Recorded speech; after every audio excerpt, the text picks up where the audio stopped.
Queridos, quero convidá-los a pensar um pouquinho hoje. Se você puder, Caio, me ajudar. Os adolescentes já estão indo lá. Nós que cá ficamos, vamos continuar a nossa série. Isso, obrigado, Caio. A nossa série de mensagem. E hoje em especial, eu quero conversar com a igreja sobre o quinto encontro nosso. Primeiro encontro, a gente já falou, está nas redes sociais, se você quiser e puder assistir. Por que colocar ordem? Por que a gente se organiza? Por que ser organizado é importante, tem a ver com Deus? No segundo encontro, falamos sobre colocar ordem no nosso tempo. No terceiro, na nossa família. E o quarto, que foi semana passada, falamos sobre colocar ordem em nossa fé. Decidir o que nós cremos. E hoje, em especial, eu quero convidar você para a gente pensar em colocar em ordem a nossa saúde. E esse tema, apesar de ser muito novo, coloque em ordem sua saúde, ele surgiu de um resultado, inclusive muito do que eu vou falar aqui, tem base nesses dois livros. Primeiro, eu sugiro que você compre do Luciano Subirá, O Cuidado do Corpo, e também esse outro livro do Marshall, Rumo aos 120 anos. São dois livros sensacionais que todo cristão precisa ler. Esses livros, eles falam um pouquinho sobre o que nós vamos conversar, nessa ideia do cuidado da nossa saúde, que engloba várias coisas. Inclusive, só para você ver o sumário, é mais ou menos assim. Se ficar difícil para você ler, eu te ajudo assim para mim. Renovação da mente, espiritualidade exagerada, os temas que esses livros propõem. O céu pode esperar, a mordomia do corpo. Evitar sobrecarga, alimentação, restrições, os saudáveis efeitos do jejum, descanso, convicção, constância e como desenvolver a constância. Vale muito a pena e eu sugiro você a ter esse livro e lê-lo, porque esse assunto é tão importante que a gente não tem ideia. E talvez eu coloquei aqui, inclusive, para a gente, por que a gente tem que pensar sobre esse assunto? Porque é um assunto raro. Qual igreja você tem ido ultimamente, ou você já foi, de repente o pastor desafiou você a cuidar da sua saúde? Não é tão comum. Contudo, por não ser comum, não quer dizer que não é bíblico. Por isso que nós vamos descortinar um monte de coisa hoje aqui pela palavra, a partir desses livros e outras coisas que Deus tem nos dado.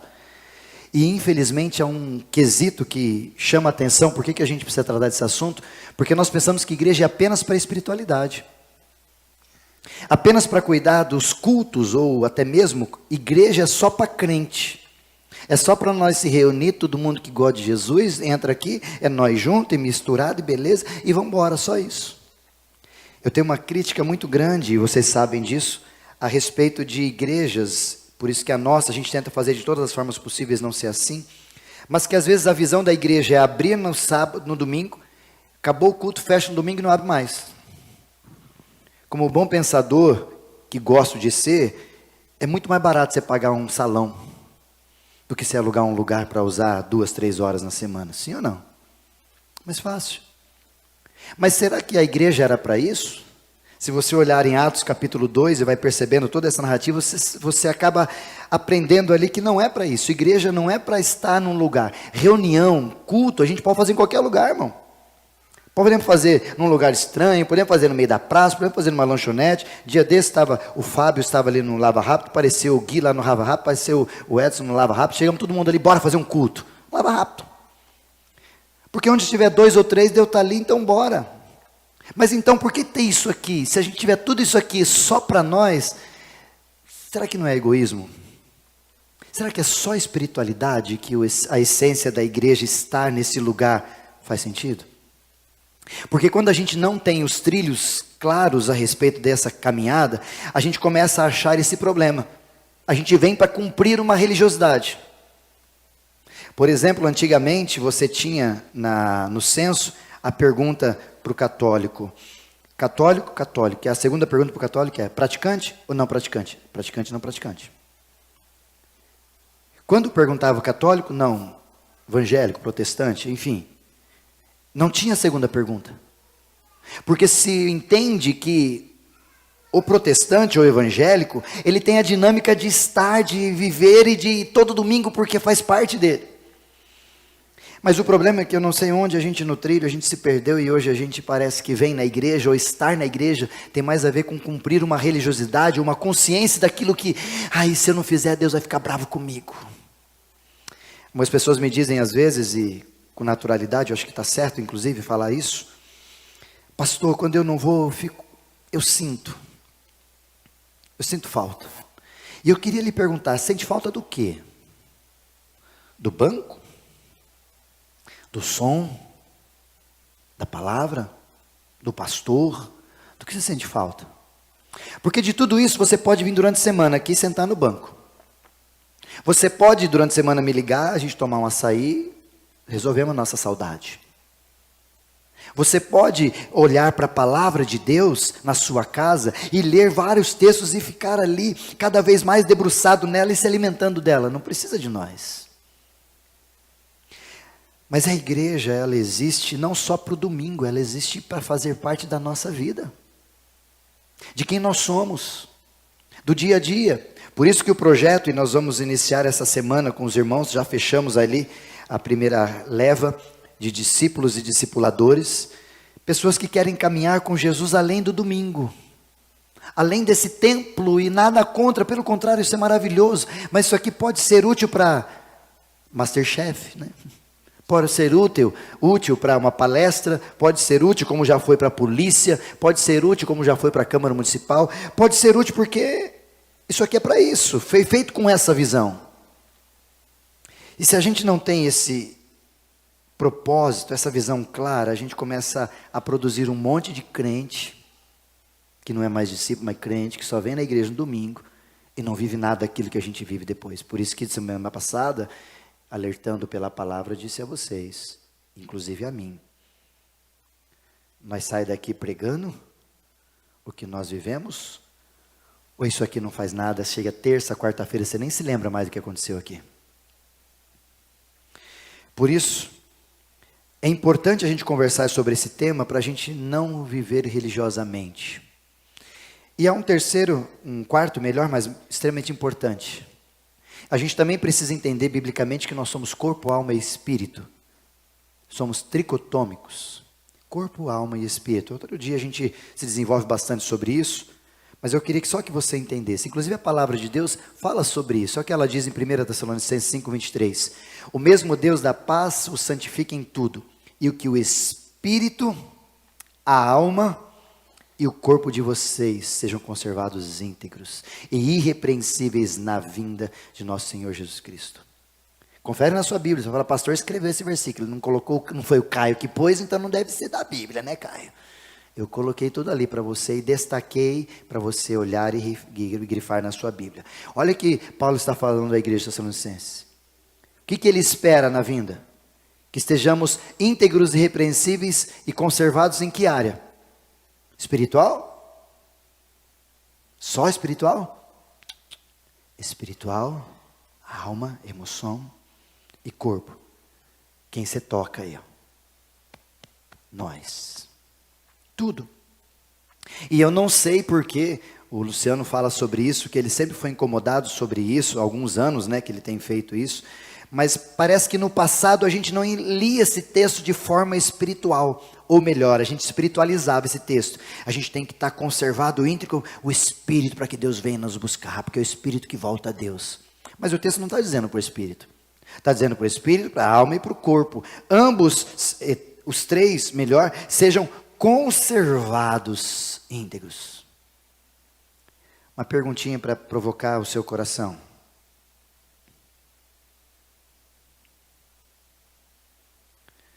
Está tudo conservado aí? Tem alguma área dessa aí que está meio fora do prumo? Qual que está desequilibrada? Por isso o apóstolo Paulo também nos ensina em Timóteo, quando ele fala para Timóteo capítulo 4, versículo 6.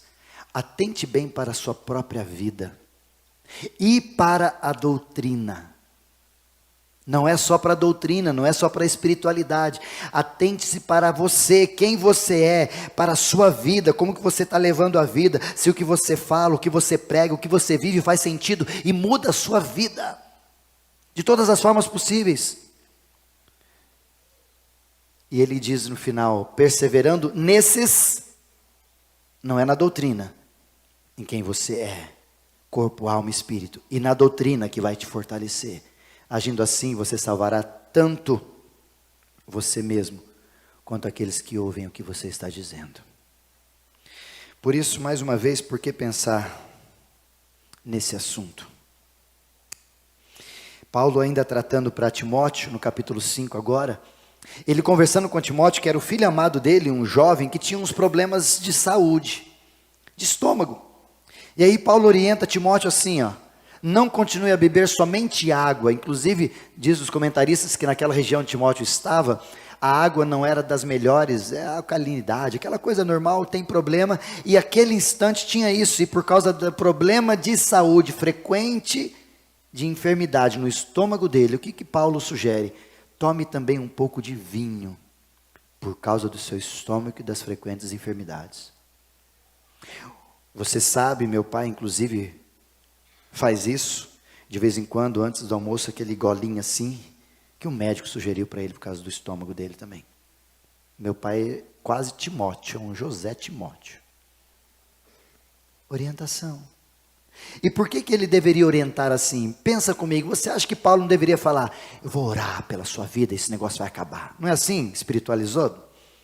Vamos embora lá, bota a mão na sua barriga, bota a mão no seu estômago, bota a mão não sei o que, vamos orar. Nada contra fazer isso. Pelo contrário, tem que orar. Mas parece que tem algumas coisas, inclusive o apóstolo Paulo ensinando a gente, e o próprio Jesus, que demanda a ação minha e sua para a gente reagir àquilo que a gente está vivendo.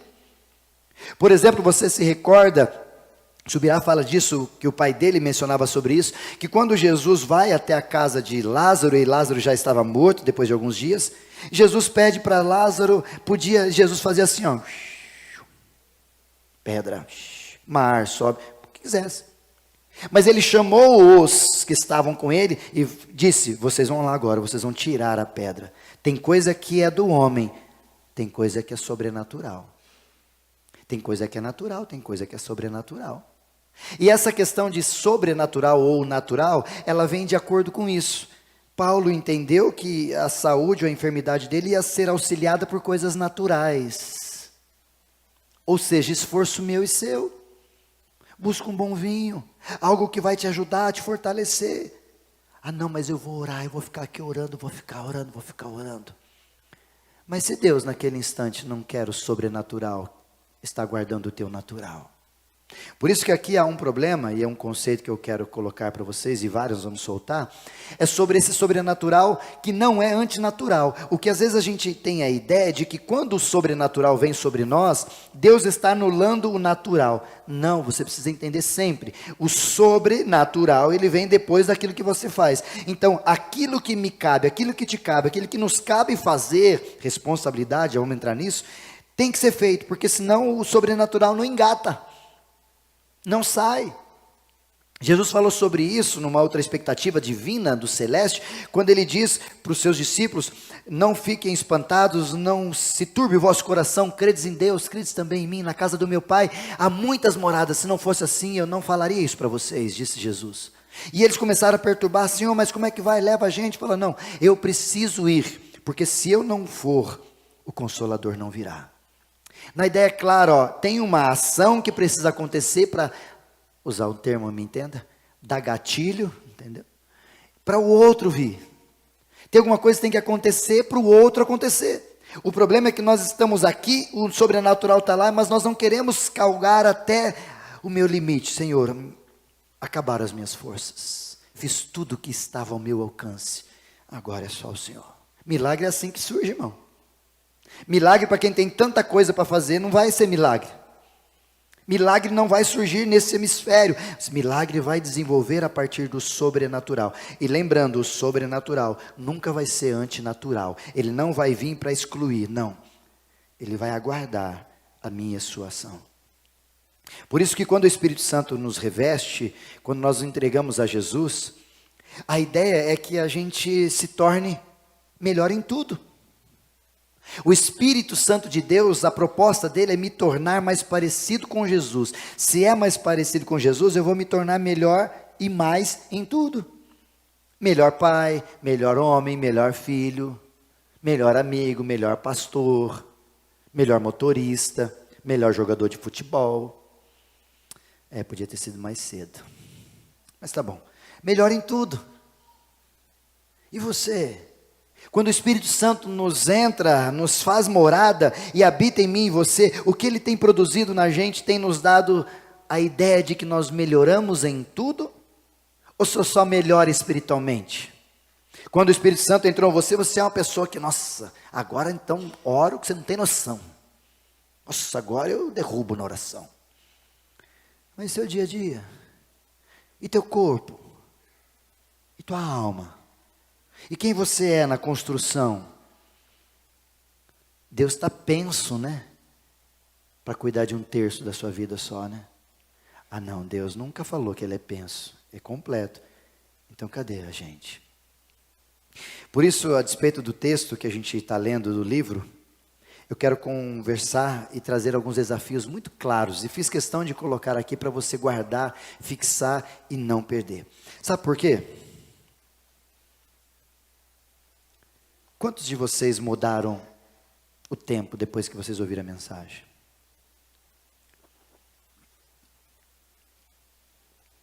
Quantos de vocês voltaram para casa alguns domingos atrás e deram um jeito na família?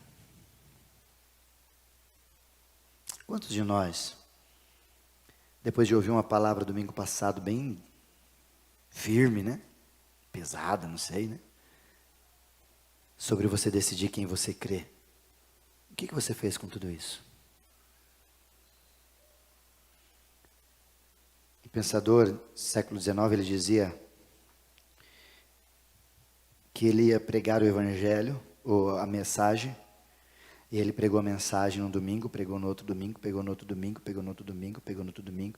Aí um irmão chegou para ele, pastor, já está... Faz 2 domingos, 2 meses ele está pregando todo domingo a mesma mensagem.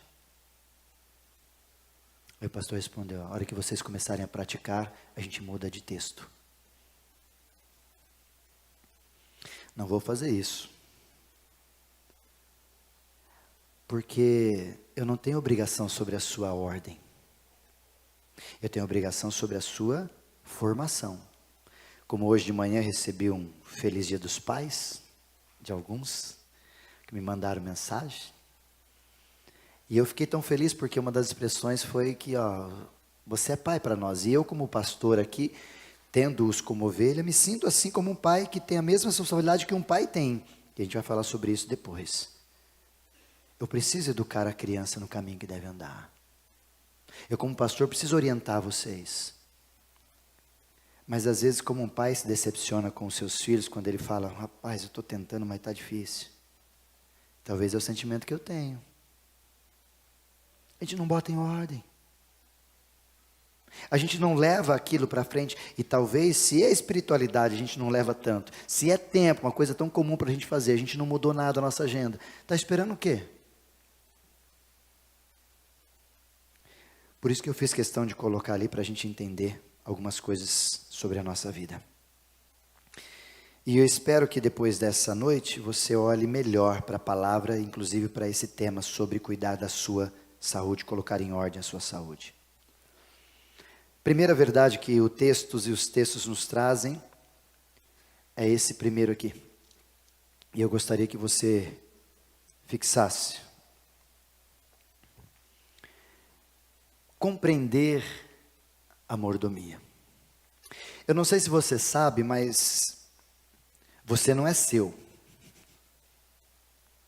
Olha o que diz o apóstolo Paulo nessa carta. Será que vocês não sabem que o corpo de vocês é santuário do Espírito Santo? Que está em vocês e que vocês receberam de Deus e que vocês não pertencem mais a si mesmos? Porque vocês foram comprados por um preço e foi caro, foi alto o preço. Agora, pois, glorifique a Deus com o corpo de vocês. Para a gente entender sobre o conceito de mordomia, e não só mordomia nesse conceito do corpo, mas mordomia no conceito de tudo aquilo que você tem, tudo aquilo que Deus te permite ter, viver, administrar, é tido como uma ação de mordomia. Você e eu precisamos cuidar do que Deus nos dá.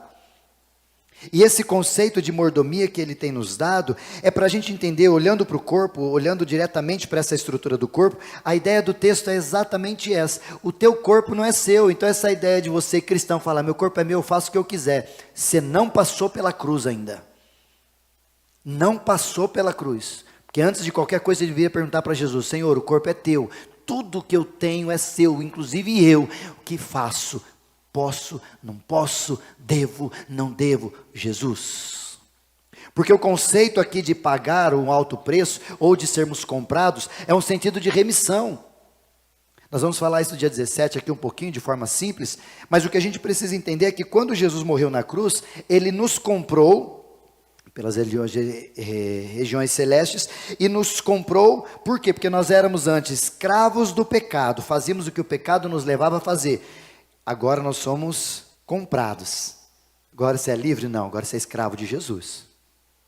Tanto que todos eles entenderam isso, e as palavras que eles vão afirmar, Judas fala sobre isso, Judas o outro, Pedro fala sobre isso, João fala sobre isso, Paulo fala sobre isso. Toda vez que eles se apresentam nas suas cartas eu, escravo de Cristo, apóstolo de Jesus. Porque da consciência, eu não sou mais meu, tudo que é meu, tudo que eu tenho é dele, eu sou escravo. E aí entra essa demanda, se eu sou escravo, eu fui comprado por um preço, o meu corpo também que é santuário do Espírito. Por isso, glorifiquem a Deus de vocês com o corpo de vocês, é simples o texto. Não precisa inventar ou trazer grego, hebraico para você entender que o que você está andando não é seu. E você já perguntou para Jesus se Ele está satisfeito com o que você está fazendo com a sua saúde, com o seu corpo? Já perguntou para Jesus isso? Ah, pastor, mas eu pergunto se Ele gosta que eu ore. Ué, mas não somos corpo, alma e espírito. Então o que esse texto está fazendo aqui com a gente? Se você acha que não é tão bom, mais um texto. Efésios, capítulo 5, versículo 29. Além do mais, ninguém jamais odiou o seu próprio corpo. Antes o alimenta e dele cuida, como também Cristo faz com a igreja. Você faz isso com o seu corpo? Como é que você trata o seu corpo? Como é que você trata a sua forma física? Como é que você trata a sua saúde? É essa a pergunta que ele está trazendo. Porque o oposto de cuidar, provavelmente, o texto coloca, é odiar, ou seja, você não está nem aí com quem você tem e nem aí com quem cuida de você. Da qual é o dono, é aquele que compreende. Por isso o conceito de mordomia, queridos, ela precisa passar por duas etapas. A primeira delas, cuidar das coisas, é para isso que você está aqui. Se não fosse para isso, você fosse só encontrei com Jesus, maravilha, sobe, pronto, acabou. Mas é para você se permanecer ou se desenvolver a ser um bom mordomo e as pessoas perceberem que a gente cuida bem das coisas, quer seja da natureza, quer sejam da igreja, quer sejam das pessoas, quer seja daquilo que Ele nos dá, é generosidade. Como é que a gente cuida das coisas?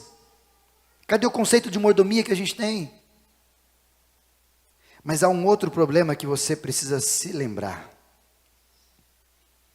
Mordomia tem a ver com prestação de conta. Todas as vezes que o texto é tratado assim, desde Gênesis, quando Deus colocou Adão e deixou para ir, na viração do dia, Deus vinha conversar para prestar conta do que aconteceu. Lá no livro de Lucas, quando Jesus fala sobre isso, inclusive o texto já vou passar, ele também diz sobre essa ideia de prestar conta. O Senhor deixa para vocês, parábolas dos talentos, a mesma coisa, e Ele vai voltar e perguntar, e aí, o que você fez com o que eu te dei? Talvez a pergunta nesse conceito, Deus vai prestar conta contigo, dizendo assim, o que você fez com o corpo que eu te dei? O que você fez com esse corpo que você tem? Como é que você tratou a saúde que eu te dei lá no início? Olha o que diz o livro de Lucas, e aqui talvez seja um pouco pesado para a gente lê-lo, mas vamos ter que ler. Então chamando-o, lhe disse, que é isto que eu ouço a seu respeito? O Senhor chegou e ouviu a respeito daquele mordomo e não ficou feliz com o resultado que ele ouviu, com as falas e tudo que ele ouviu. E aí ele disse, eu não gostei do que eu ouvi, vem cá, vamos prestar conta da sua administração. E por que que ele fez isso? Porque você não pode mais ser mordomo. O que Jesus está dizendo ali para a gente, irmãos, é que o que está chegando no céu a respeito da minha e da sua mordomia sobre o nosso corpo, está deixando Deus a respeito de nós de que jeito?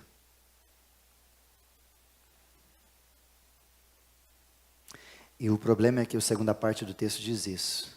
E se Deus chegar e falar, já que você não quer cuidar do que eu te dei, daí. E aí? O que nós vamos fazer? Por isso, algumas reflexões sobre isso que eu quero que você guarde. Como você está cuidando do seu corpo? Do seu tempo? Da sua família? Da sua fé? Ou apenas estão lhe enchendo de informações? A verdade que você precisa guardar é essa. Deus lhe pedirá contas. E não adianta dizer, pastor, naquele dia eu assisti online. Não interessa. Pastor, aquele dia eu não lembro. No outro dia você podia ter assistido. Pastor, aquele dia eu não entendi direito. Senhor, o pastor falou em hebraico, eu não entendi uma palavra que ele disse. Não adianta. Deus vai te pedir conta. Segunda verdade que a gente aprende a respeito de cuidar do nosso corpo é assumindo responsabilidades. E aqui eu quero colocar alguns textos bem interessantes para você guardar e a gente desenvolver. Primeiro deles, você conhece bem Gálatas capítulo 6, versículo 7. Não se engane, ou de Deus não se zomba, numa outra tradução. Tudo aquilo que você semear, você vai colher. Eu me recordo em 96, quando fazia seminário em Cuiabá, e tinha uma irmã que ela de uma espiritualidade assim fora do normal. Mas ela se dizia, a gente já percebia que não era, ela fazia jejum de uns 15 dias assim, mais ou menos. E aí uma vez nós fomos tirar a cama dela, lá que estava com problema de bicho e tal, chegamos lá, tinha um monte de bolacha embaixo do colchão. Aí nós descobrimos que o jejum dela era a base da, né? Para nós é jejum, para Deus era posso comer. E eu me recordo um dia ela orando, ela pegou uma carne assim, maravilhosa, cheia de gordura assim, uns bifão assim, sabe? Senhor, tira todas as gorduras dessa carne, que não me faça mal. Eu orava assim, a gente ficou ouvindo, e eu, nossa, como assim? Você quer comer carne gordurosa e não quer que seu coração te alerte? Você quer exagerar no açúcar e não quer ter diabetes? Você quer fazer nada e quer que o seu corpo reaja bem? Você está de brincadeira com quem? O que você semeia, você colhe. E o texto usa duas vezes ainda no Novo Testamento essa expressão. Não se engane, não se zombe. Ou seja, Deus não vai abrir uma exceção por causa de você não, irmão. Ele pode produzir milagres, sim. Ele pode fazer o sobrenatural. Ele pode mudar a história. Ele pode fazer o que Ele quiser. Mas a gente precisa entender a nossa ação de assumir responsabilidade sobre o que está nas suas mãos. É você que está semeando isso. E é você que vai colher, meu irmão. A palavra de Deus continua nos ensinando sobre essa responsabilidade. Olha o que diz Deuteronômio, capítulo de número 22. Quando vocês construíram uma casa, lá no início do Antigo Testamento, quando Deus estava colocando e falando para eles sobre os cuidados que precisam ter. Uma casa nova, faça um parapeito no terraço. Olha isso. Para que você não traga culpa de sangue sobre a casa, se alguém de algum modo cair do terraço. A gente fala sobre a espiritualidade desse texto, mas agora só para você entender a concretização do texto. Ou seja, o que ele está dizendo, uma casa como um terraço assim, igual nós aqui. Aí não tem um parapeito, se alguém cair, vai ser cobrado de quem? Dono da casa. Mas se você coloca o parapeito aqui, e ele vai dobrar, cair, ou fazer malabarismo, que acontece... Ó, gente, eu tinha ali um elemento de proteção, um parapeito. Isso Deus está orientando para eles entenderem claramente que as coisas precisam ser feitas no natural, porque você fazendo isso, você pode preservar, pode prever algum problema que lá na frente pode acontecer. Fala, deixa eu fazer antes. Onde eu estava conversando com a minha esposa, e mais alguém, acho que na mesa, a gente conversando, eu falei, ó, isso aqui não, você tem que falar isso, não vai dar certo. Não dá nada não, não vai. Aí eu sempre digo para as pessoas, líder, faça o óbvio, mesmo que se pareça óbvio, mas faça, fale. Não, não há, né? Pum, mas quando você olhou para mim, eu falei. Aí eu uso aquela frase que eu sempre gosto, difícil usar, mas gosto, que mamãe falava. Eu te avisei. É aí que está o contexto desse texto. Estou te avisando. Para você não receber problema sobre isso, faça um peitoral ou um parapeito. Olha ali, Salmo 127. Se o Senhor não edificar a casa, em vão trabalhos que edificam. Se o Senhor não guardar a cidade, em vão vigia a sentinela. O que esse texto está dizendo para nós? Que é Deus que vai guardar. Mas ele está falando para os trabalhadores não trabalhar? Não, responsabilidade nossa. Está falando para os vigias, os sentinelas, não ficarem atentos na casa? Não. O que ele está dizendo é que uma coisa, o sobrenatural, não exclui a outra. Nós vamos trabalhar, mas a ação vem de Deus. Nós vamos vigiar, mas é Deus que vai cuidar de nós. E essa ação de natural, de sobrenatural, ela é problemática porque a gente usa alguns conceitos equivocados. Por exemplo, Deus quis assim. Nós tivemos uma tragédia essa semana, infelizmente, depois de quase 17 anos, se não me engano, no Brasil, em linhas comum assim, linhas de passageiros assim, de aeroportos, né, corriqueiros, não tinha um acidente desse, mais de 60 pessoas morreram. Como aconteceu, eu me recordo naquela vez que saímos, como eu estava em Sorocaba, e eu me lembro daquela noite, foi uma experiência diferente para mim, não vou contar aqui. Mas quando o pessoal do Chapecó, aconteceu, né? E a gente fica assim, Deus quis. Você fala Deus quis porque não é teu filho que morreu. Você fala isso porque você acha algumas coisas espirituosas. Se tivesse abastecido aquele avião, tinha caído, irmão? Mas Deus quer.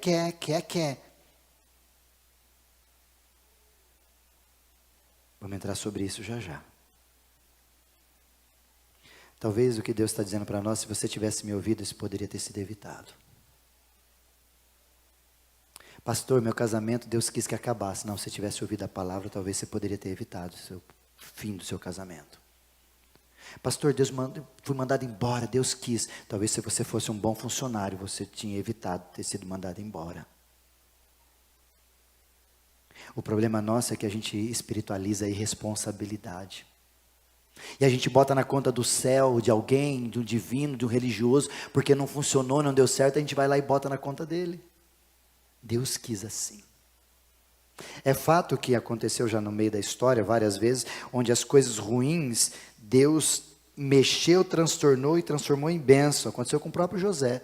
Narrativa dele mesmo, quando ele fala para os irmãos. E o texto de José, quando fala com seus irmãos, é bem claro quando ele diz assim: o mal que você tentaram contra mim, ou seja, o que vocês fizeram é maldade mesmo, e continua sendo ruim, vocês têm que mudar.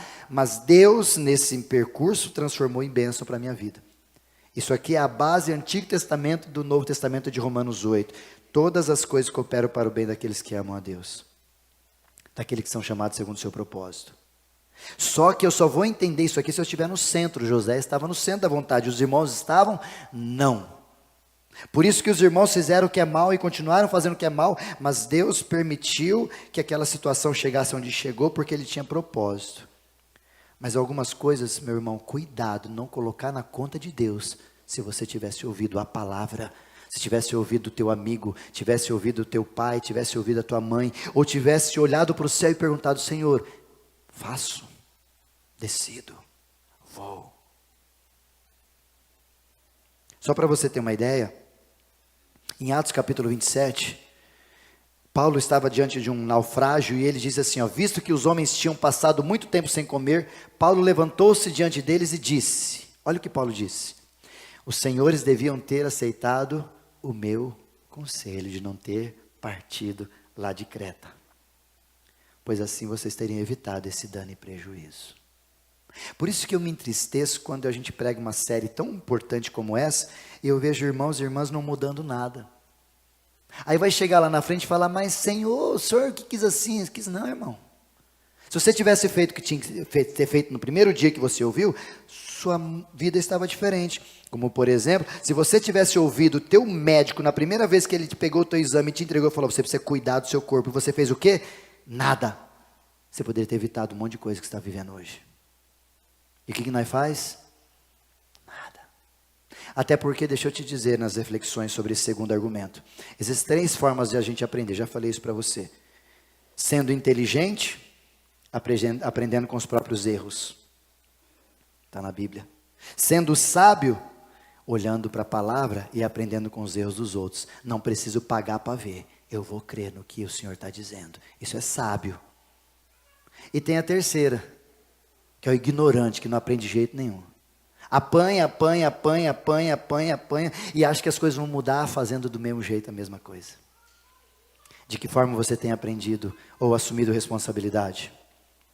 Segunda reflexão para a gente pensar nesse ponto. Existem coisas na sua vida que, se você fizer uma autoavaliação bem honesta, elas poderiam ter sido evitadas, não?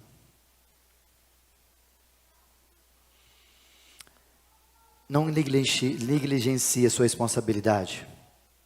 Deus pode agir, mas tem parte minha. O último desafio desse texto é esse.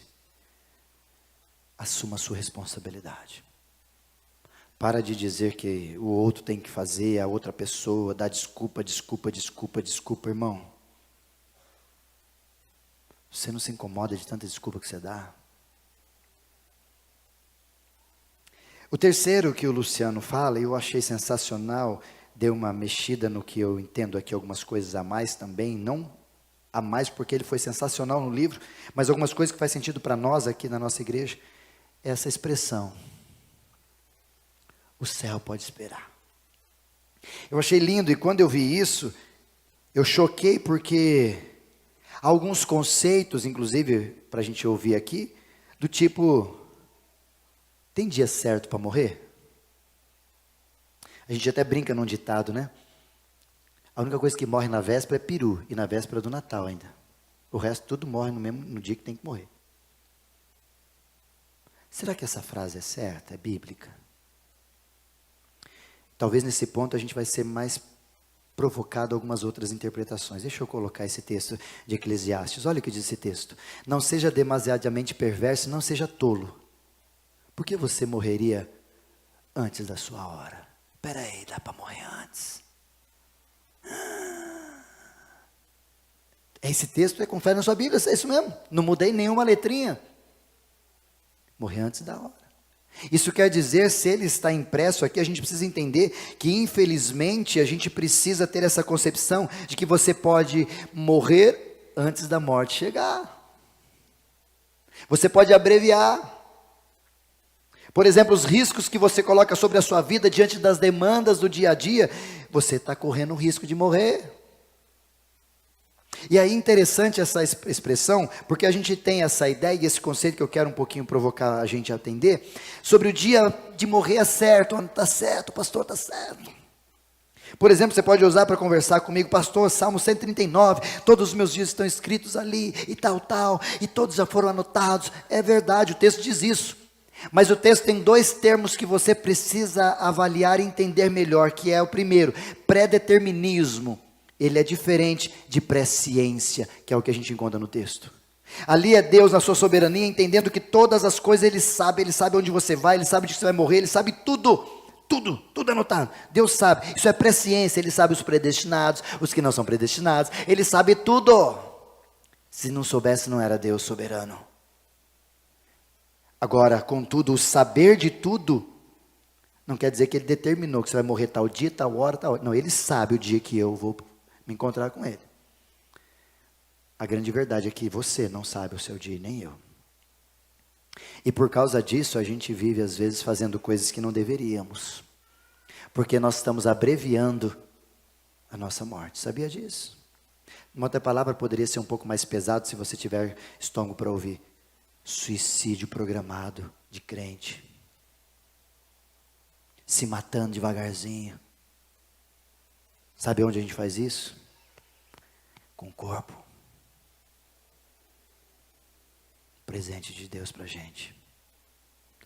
Mas eu vou piorar um pouquinho se é possível. Êxodo capítulo 20, versículo 12. Honra teu pai e a tua mãe, a fim de que tenhas vida longa. Até promessa dos 10 mandamentos, a única que vem mandamento com promessa de que você vai viver um pouco mais do que o comum, está na Bíblia. Então eu posso abreviar como eu posso acrescentar. Eu posso, mas eu vou aumentar, vou tirar, mas e Deus sabe, é pré-ciência, não é pré-determinismo. Ele sabe das circunstâncias, ele sabe como é que funciona, mas e como é que eu estou vivendo isso? Fui visitar um dia desses uma pessoa que estava no hospital, e ao visitá-la eu fiquei indignado com a situação, porque ela estava no hospital, passando por situação difícil, e doido para sair para tomar um goró. Sabe o que eu faço às vezes, Arão? Eu vou lá e oro, falo, Jesus, tem misericórdia de mim. O que eu estou fazendo aqui? O cara não quer. Vou orar para dar uma espiritualidade, o cara não quer, irmão. Ele está abreviando a vida dele. Ele está passando por situações difíceis, sendo chamado a atenção para tomar uma postura, mas não muda. Aí sabe o que vai acontecer? Outro texto para você guardar. Olha ali, Jó capítulo 5. Você irá para a sepultura. Olha o que diz o texto quando fala de Jó. Em pleno vigor. Sabe o que é isso? É quando você estiver para morrer, esteja bem, esteja em pleno vigor. Numa outra tradução está dizendo em robusto vigor, ou seja, eu estou com saúde. Pergunta simples para o auditório. Quem aqui não quer estar na idade avançada com boa saúde? Amém. Quem paga o preço para viver isso? É oração que dá robustez à vida? É oração que deixa pleno vigor o indivíduo ou a indivídua, o homem ou a mulher, na expectativa de fazer as coisas e falar, eu preciso cuidar. Fiquei feliz essa semana, na academia, porque uma pessoa cumprimentando lá, pastor, você é pastor mesmo? Eu sou pastor. Aí ela falou assim, eu achei que você era médico. Eu falei, opa, estou bem, né? Não sei de onde tirou isso, mas cardiologista ainda. Eu falei, louco, até a especialidade já me deu. Eu falei, tá bom, fique em paz, beleza. Aí eu perguntei depois, falei, mas como você acha que eu tenho? Eu falei, uns 35 por aí. Uxi, 10 anos ganhei, irmão. Idade cronológica. Idade do seu corpo, como é que está? Sabe por quê? Porque quando isso me incomodou, e nas leituras que eu fiz, e ouvindo o Luciano, e ouvindo e lendo esses livros, eu quero chegar na minha velhice com robustez, irmão. E não só com robustez, mas não precisando nada contra as pessoas, mas a única coisa, e você sabe disso, a internet está aí para dizer isso para você, a única coisa que vai sustentar a mim e a você na velhice, são músculos. O fisioterapeuta está ali e sabe disso, e você trabalha nessas áreas, é músculo, e cadê os seus músculos, irmão? Por isso que o pastor é fanático na academia. Não, irmão, eu estou cuidando da minha saúde primeiro, porque eu cuido do corpo, alma e espírito, você deveria fazer o mesmo, como discípulo de Jesus e desse pastor que está aqui falando para você. E você faz o quê? Dá desculpas. Sabe para quem são suas desculpas? Para você guardar num potinho, a hora que chegar o homem lá e conversar com você e falar assim, vamos tomar nota, e aí? A hora que a doença bater na sua porta e o médico falar, agora já não dá mais tempo, e aí? Mas eu orava. Deus não te ouviu sobre isso. Mas eu, pastor, nossa, eu ia na igreja todo domingo, e como assim? Irmão, acontece. Minha irmã adotiva, que mora em Camboriú, estou precisando visitar ela, falando nisso. É um lugar ruim. Ela caiu esses dias, igual a Cleidinha. Ela caiu esses dias e ela anda de patinete, lá vai trabalhar de patinete e volta. Ela é o esposo só, o Elias e a Cleusa. Um beijo para vocês, meus lindos. E o carro acabou trombando nela, o rapaz que era novo na cidade não a viu ali, enfim, na faixa ali que tem. E ela caiu, não teve um arranhão. Ela falou, Isaías, não teve um arranhão, não aconteceu nada comigo. Só a queda, eu caí sentado e mexeu numa vértebrazinha aqui. Aí eu ouvi assim, ela falou, mas sabe por quê, Isaías? Para que eu saiba que Deus está comigo e para o nome dele ser glorificado através desse problema que eu estou vivendo hoje. Você faria isso? Ou você não está nem aí com nada disso? Como que você vê as demandas conflitantes da vida? E eu falo para a Cleusa que o meu desejo no futuro é me aposentar e morar no Camboriú. Quem não quer, né? Ficar na paz, viver com qualidade, viver a minha velhice com vigor.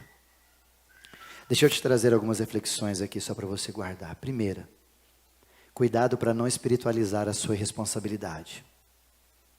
Ah, não, eu quero morrer mesmo. Não, isso é suicídio. Você tem missão para viver aqui.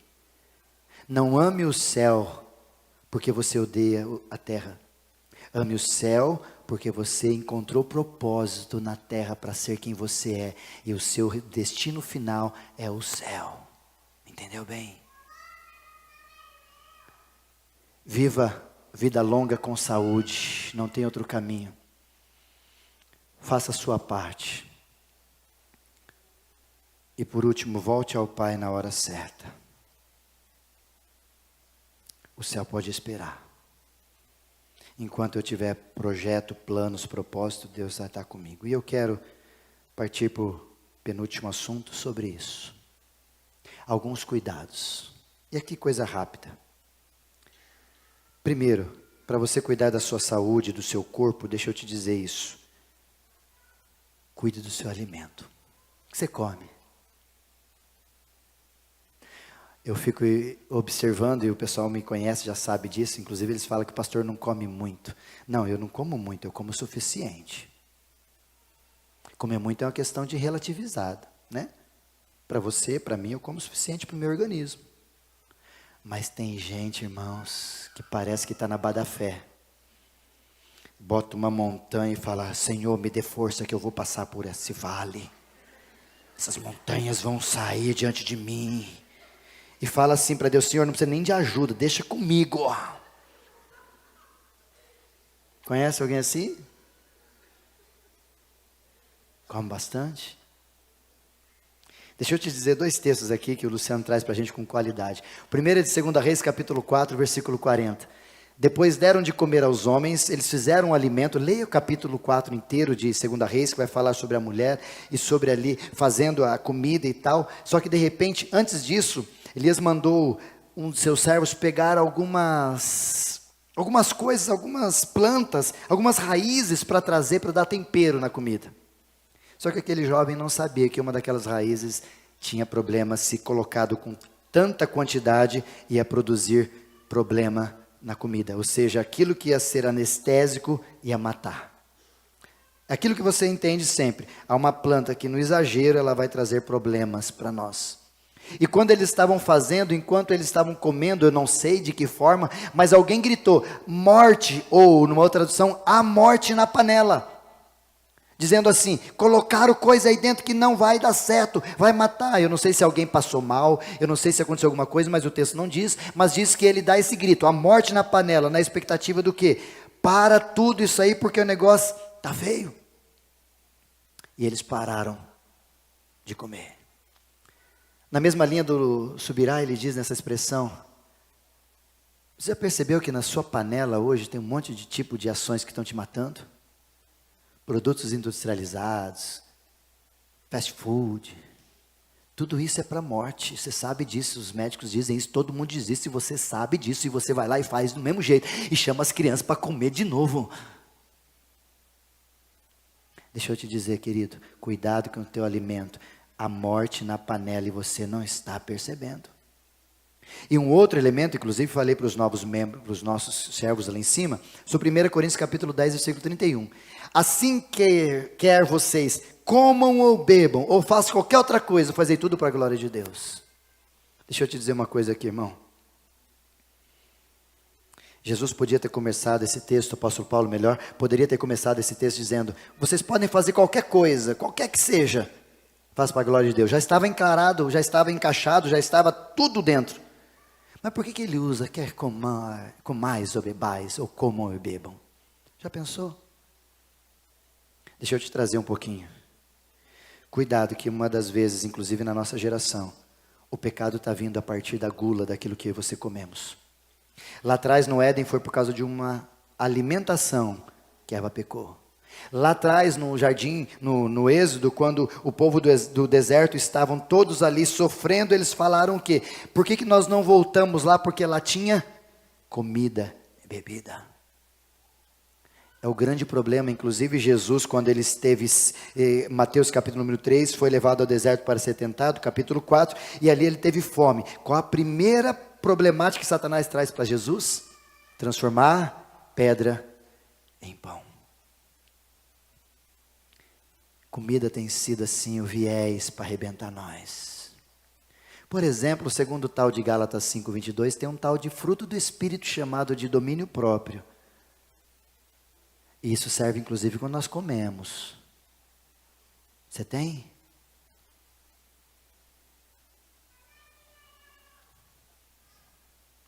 Deixa eu te ajudar com algumas reflexões. Primeira, o que a gente tem comido? Você já observou, já fez uma análise, buscou, inclusive temos nutricionistas entre nós aqui que podem nos ajudar sobre isso. Você precisa ter responsabilidade ao se alimentar. E sabe nesse ponto que eu quero te chamar a atenção? Com isso. Por exemplo, eu fui convidado esses dias, não tem problema de ir, mas seja bem honesto. Quando você vai no rodízio, você come que tanto? Irmão, seja bem honesto.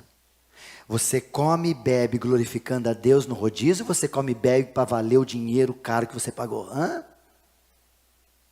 Comer com os olhos.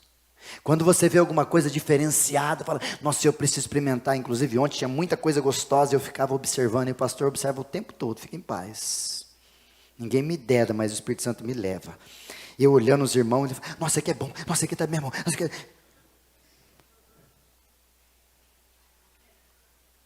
Aí eu preciso fazer um jejum. Não, irmão, você precisa parar de comer desse jeito. Você precisa tomar cuidado porque você está comendo com os olhos. E cada vez que você come com os olhos, já dizia minha mãe e a minha esposa sabe disso, quem está comigo sempre, eu normalmente como uma vez só. Beleza, que é o suficiente com uma vez só. Não deixo nada sobrar no prato, porque minha mãe dizia assim, ó, que passar disso é lixo. De alguma forma. Ou é lixo direto, ou é para o teu estômago que vai virar lixo, ou vai virar doença. O que você escolhe? A gente come tudo errado, irmão. Rodízio, nada contra em rodízio. Chama o pastor, vou pagar um rodízio para o senhor. Vai. Você não vai ter lucro. Quer dizer, a empresa vai ter lucro. Porque eu tento de todas as formas comer o suficiente. Produto industrializado estão nos matando. Isso não é o pastor que está dizendo, nem a Bíblia. É a saúde por aí. Avalie suas refeições. Como é que você se alimenta? Você é o que você come. Mais um cuidado. Cuide do seu sobrepeso. Com muito respeito eu quero tratar isso aqui com os irmãos. A palavra de Deus em 1 Timóteo, capítulo 5, versículo 16, diz assim, ó.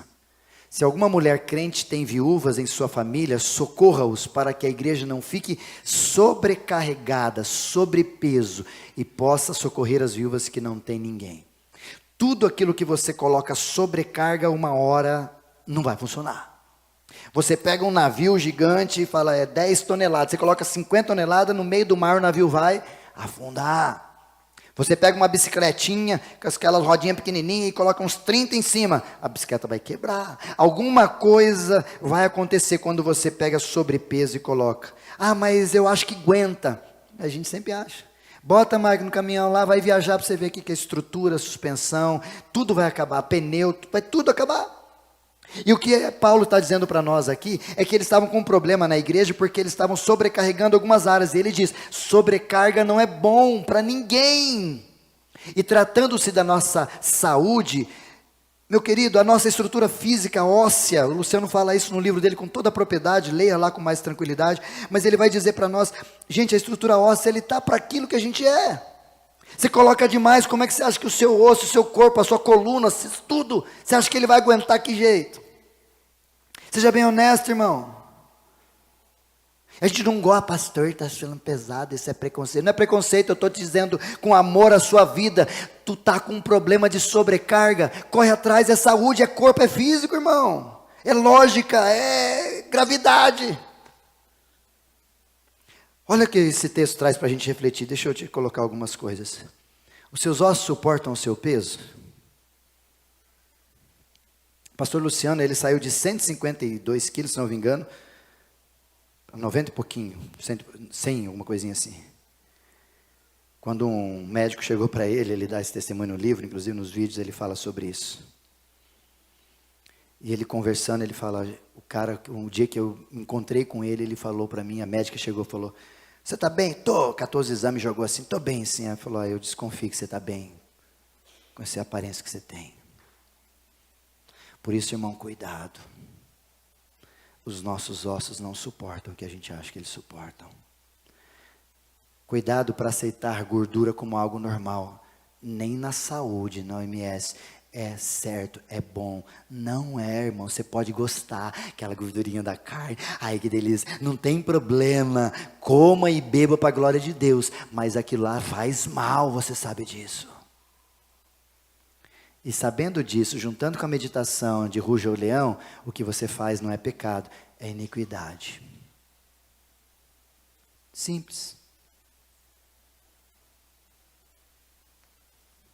Se cuidar é preventivo. Cuidar de quem nós somos é preventivo. Por isso, sobrepeso sempre será ruim, não importa para quem seja. Não importa se você discorde ou não. Sobrepeso sempre será ruim.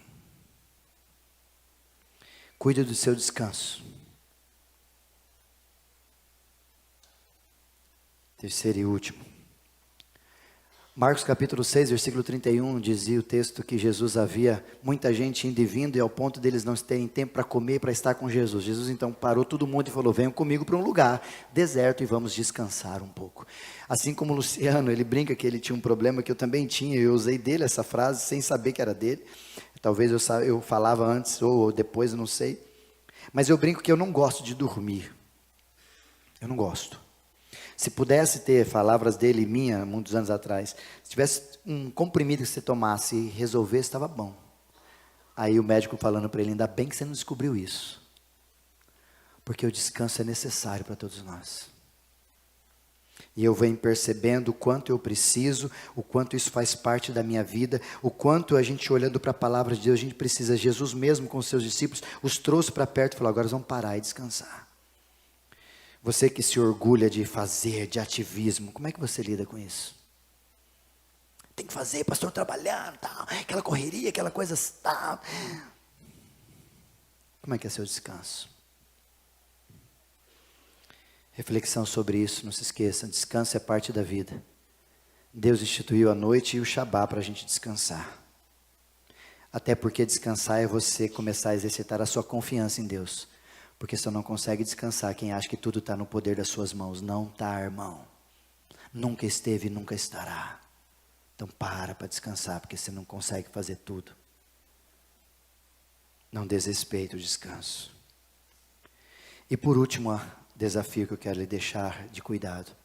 Cuide de fazer exercício, irmão. Não estou fazendo propaganda de academia. E nem nada de academia como crossfit, nada disso. Mas o apóstolo Paulo em Timóteo também nos fala sobre isso. Pois o exercício físico tem algum valor, mas a piedade tem valor para tudo. Porque tem a promessa da vida que agora é e daqui há de vir.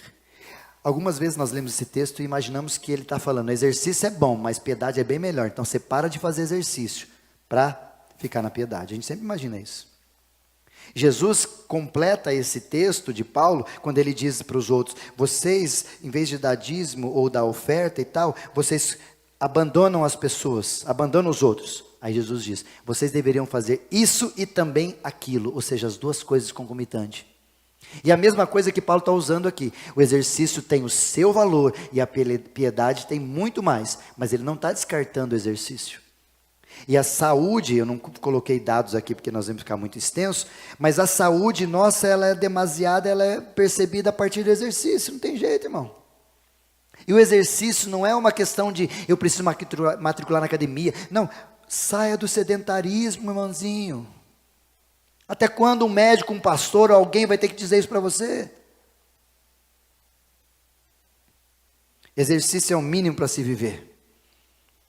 A dinâmica antiga, mas Jesus não ia para academia. Então vai lá pegar peso com Jesus, carpinteiro. Vai andar como Jesus andava, 50, 60 quilômetros dia. Vai lá no tempo.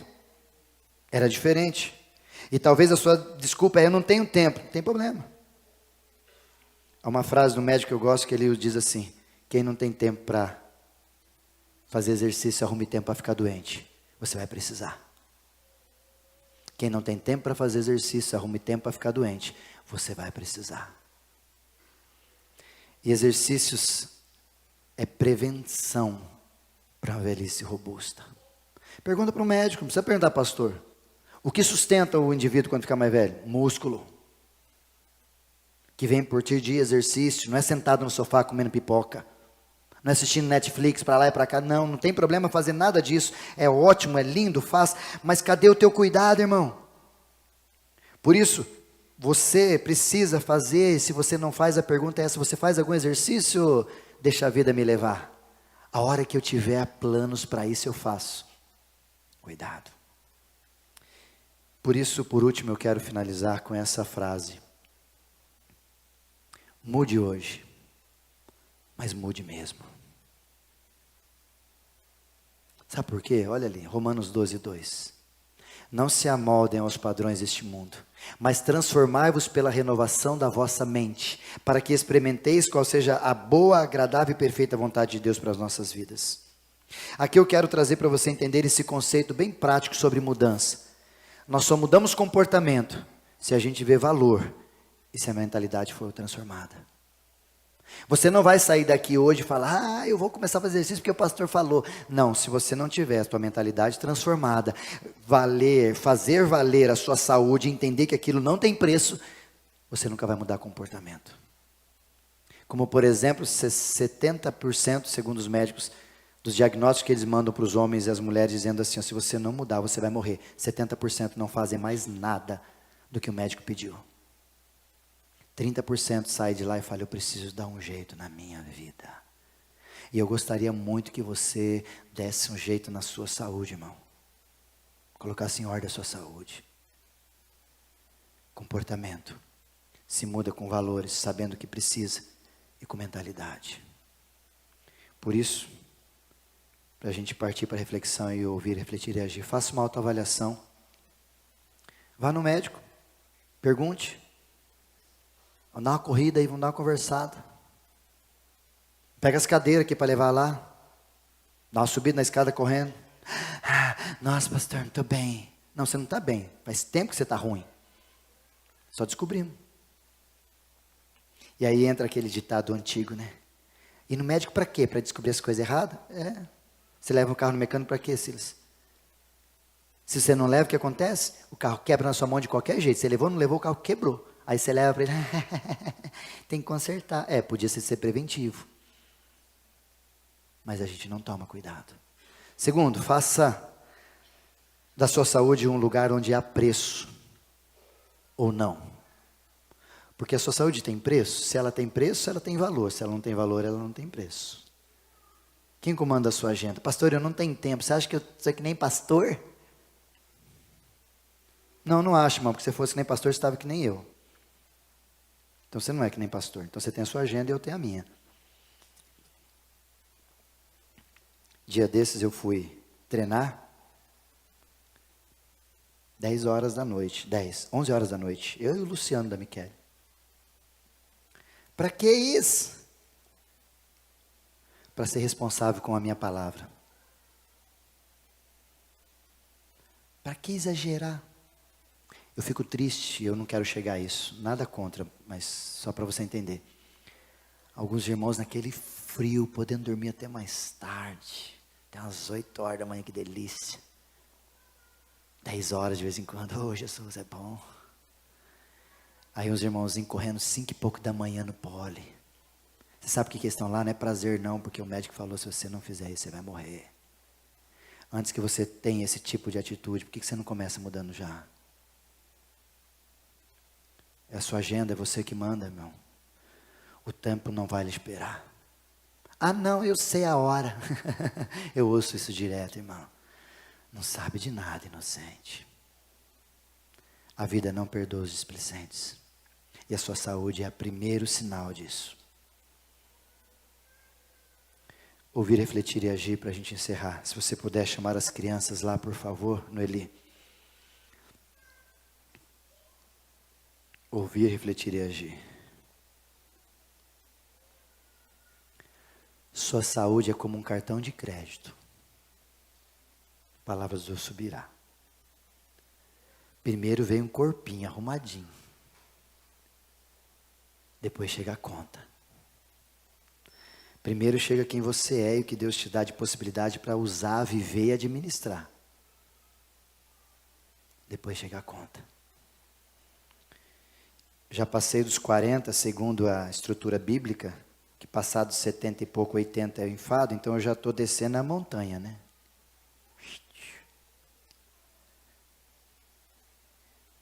Estou numa das melhores fases da minha saúde. E não estou dizendo para você, você está se achando, estou me achando, não, eu estou colhendo o que eu plantei, irmão, só isso. Só estou colhendo o que eu plantei. Se eu, de repente, estiver num acidente, acontecer um acidente e eu morri com saúde, não é, fez tanto exercício e morreu do mesmo jeito. Vou, mas até chegar lá, a minha saúde me dá a alegria de viver com intensidade, a tua não dá isso. Ou dá. Isso é viver com robustez, isso é chegar no final da vida, chegar e dizer, Senhor, glória a Deus. Pastor, mas a gente pode ficar doente, pode fazer um monte de coisa. Pode, irmão, não tenha dúvida. Mas o que cabe a você e a mim fazer, por que a gente não faz? É um cartão de crédito na nossa mão. Deus lhe pedirá conta de tudo que Ele deu, inclusive do seu corpo, da sua saúde.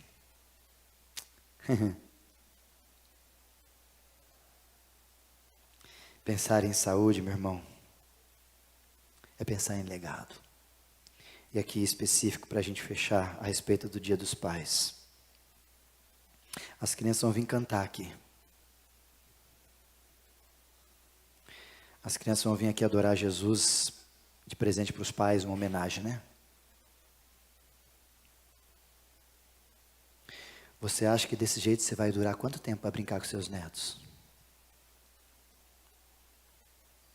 Você acha que não cuidando da sua saúde, a sua neta, seu neto, seu filho, sua filha, ou alguns que estiverem perto de você, você vai fazer o quê? Pensar na saúde é pensar em legado, irmão. Eu não sei se você viu um vídeo no Instagram muito lindo, onde um vozinho estava pegando um peso e fazia assim. Todo o movimento. E ele aumentando aquele, como é que chama aquele ali, Odinei? Aquele negócio que fica assim com peso, a gente puxa assim. É isso aí, kettlebell. É isso aí o nome? Aquele redondinho assim que você pega assim, que faz. É isso aí, kettlebell. E o vídeo é ele fazendo o vozinho. Aí você vê no final do vídeo, sabe o que era? A primeira vez que ele encontrar a netinha, ele queria ter força e o peso que ele foi até o peso que a netinha seria, para ele pegar ela e trazer no braço. Cuidar do seu corpo é legado. É você ter estrutura para ver os seus filhos, os filhos dos seus filhos e quem quiser vir, porque enquanto Jesus não chamar, você vai viver com vida que vale a pena ser vivida. Saúde chama isso. Cuida do teu corpo, irmão. E por fim, como será a sua velhice? Se você olhar para si hoje, para as disposições e possibilidades, como está a sua saúde? Coloque em ordem a sua saúde, irmão. Isso é mais importante do que você imagina. Corpo, alma e espírito. Corpo, alma e espírito. Há um pastor que ele dizia, no seu leito de morte, em 29 anos, o Luciano fala sobre ele. Ele morreu com 29 anos e a última frase dele na cama, no leito, antes de despedir, foi assim: Deus me deu uma mensagem e um cavalo. E eu matei o cavalo. Não posso mais pregar a mensagem. O cavalo que ele estava referindo era sobre ele. Deus te deu uma mensagem de vida transformadora e deu você para ser exemplo disso. Você cuidou da espiritualidade, esqueceu do cavalo. Coloque em ordem a sua saúde, irmão. Vamos orar?